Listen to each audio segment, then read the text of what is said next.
অবশেষে বৈষম্য বিরোধী ছাত্রদের অসহযোগ আন্দোলনের তোপে পদত্যাগ করে দেশ ছাড়তে বাধ্য হলেন শেখ হাসিনা ও তার বোন শেখ রেহানা। বেলা 2:30 নাগাদ সামরিক হেলিকপ্টার 7682 নিয়ে সপরিবারে গণভবন থেকে বেরিয়ে যান। পরবর্তীতে ভারতের আগরতলার উদ্দেশ্যে দেশ ছাড়েন বলে জানায় বার্তা সংস্থা এএফপি এবং বিবিসি।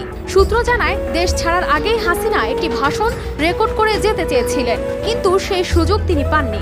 এছাড়া সোমবার বিকেল 4টা নাগাদ সেনাপ্রধান জেনারেল ওয়াকারুজ্জামান প্রধানমন্ত্রীর পদত্যাগের বিষয়টি সংবাদ মাধ্যমে দ্য ব্রিফিংয়ে নিশ্চিত করেন। আমরা সুন্দর আলোচনা করেছি।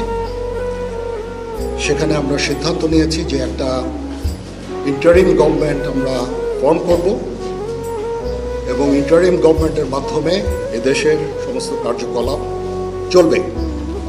আমরা এখন মহামান্য রাষ্ট্রপতির কাছে যাব যে এই ইন্টারিম গভর্নমেন্ট ফর্মের ব্যাপারে